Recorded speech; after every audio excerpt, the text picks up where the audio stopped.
Welcome to Police Strategy TV. Today I have with me Miranda Carruthers Watt, who is the Chief Executive of the Lancashire Police Authority. Welcome, Miranda. Thank you for asking me. Miranda, what characterises a typical good relationship between a police authority and the Constabulary? I think I'll use my Chief Constable's description. Steve Finnegan says that the police authority is intrusive but supportive. And I think that is a really important way of working. They have a legitimate duty to hold him to account for the delivery of effective and efficient policing and to scrutinise the decisions and the operations and the way that things are done.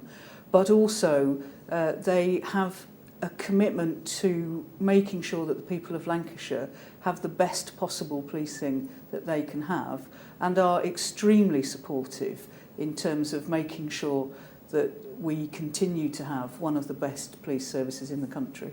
Later this year there will be elections for police and crime commissioners.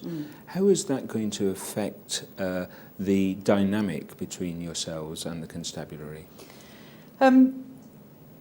A lot of it will depend on the relationship between the Chief Constable and the Commissioner. And the Police and Crime Commissioner has got an extended role to that which police authorities currently have.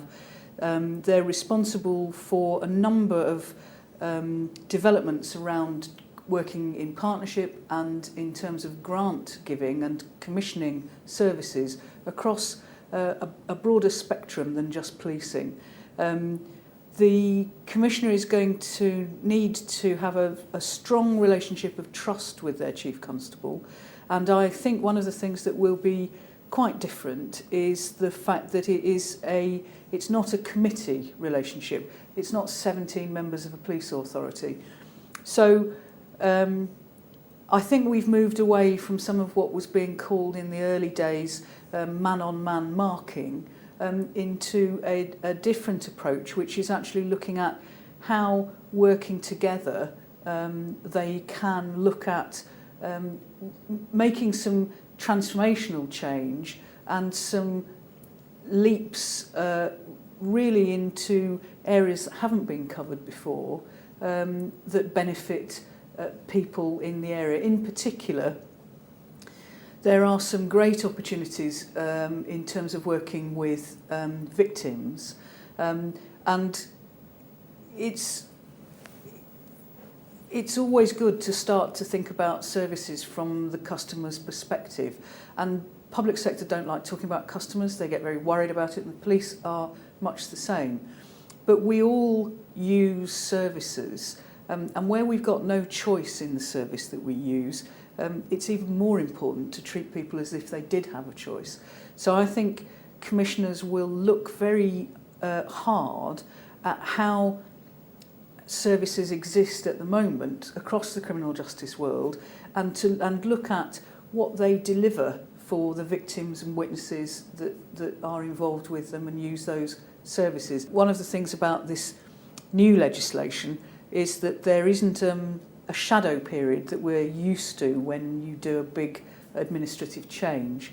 So that means that we have to think about things that commissioners might want to do and to give them the scope to do it. Because if we leave it till November, the lead-in time for people to actually deliver on manifesto commitments will be rather long. How is this going to impact on the community? Because it sounds from your description as if it's principally about governance and structure and policy. How's it going to make a real difference to the citizens?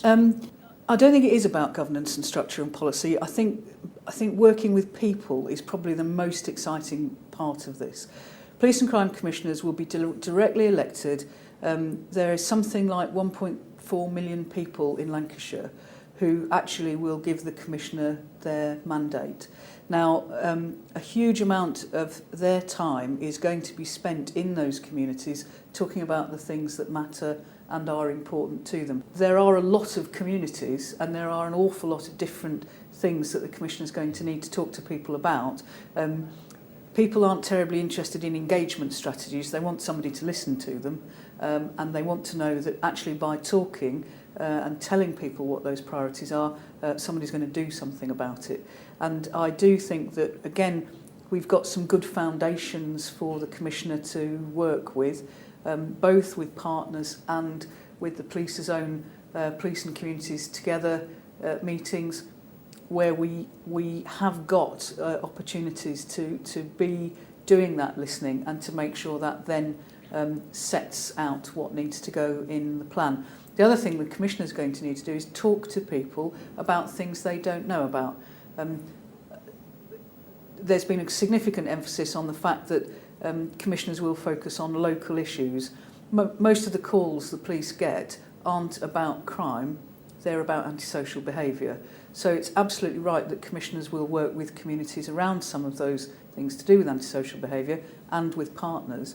But also there are significant issues around serious and organised crime, cross-border criminality, counter-terrorism, and all of that sort of question, where the Commissioners will need to really make sure they understand those areas and the needs of the strategic policing requirement, so that they can carry on being intrusive and supportive with their Chief Constables. Miranda Carruthers Watt, thank you very much for your time. Thank you.